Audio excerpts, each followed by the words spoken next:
Er wordt hard werken om alles op die kleer te krijgen. Het tuig moet er goed vaststingen en de bemanningsleden moeten scherp wezen. Het langwaterscootje had een nieuwe skipper gekregen die het in de buurtmeidjes in de SKS. Waar mik je jou eigenlijk op? Ik hoop in de bovenste helft maar te doen. Dat uiteindelijk is het doelkampioen, maar goed, we moeten hier nog maar even net aan denken. Maar we moeten, ik hoop gewoon dat ik maar toch in de bovenste helft. Vliegen hier eindigen langwaar op het ziende plak. Ze hebben hege verwachtings van de nieuwe skipper, de derde generatie Zwaga op het langwaterscootje. Viel je dat als een extra druk?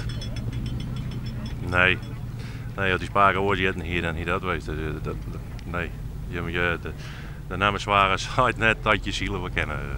Dus ja, dat beslist net. Naast Zwaga is er nog een debutant in de SKS.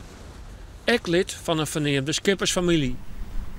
Hij lijkt ook goed op broer, Gerrit, hè? Lodewijk Meter, jarenlang bemanningslid op het Huizumerscootje en nu zelfs onder het helmhout. Hoe rent het scootje? Nou, even zo'n gevoel, rent het wel knap. We hebben nou al, het is alleen maar hooi, dit is natuurlijk wel even een vuurdoop, maar bij sprintwedstrijden in Ziel hebben we een hoop brakkenhand, jammer genoeg. Maar toen hielden we het gevoel ik al, dus wij hopen verschrikkelijk dat hij er momenteel bij is. Skipper en bemanning binnen fanatiek, trainen 2 keer in de week. Ze willen dat het dorp Huizum weer grutswijzen zal op haar prestaties en klassering. Want het Huizumerscootje eindigt haast traditioneel als 14e en laatste. Dat maakt oors. Ja, natuurlijk, het is in de eerste hier. Dus dan moest ik alles gigantisch wennen natuurlijk. Waar hoop ik op? Ik hoop natuurlijk altijd op kampioenschap. Maar dat is wel heel veel gegrepen. Maar ik wil sowieso van die laatste plek al. Dat moet ik gewoon lukken.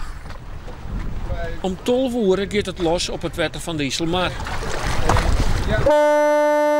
Ze hebben er zin in, want de winterstop had lang genoeg worden.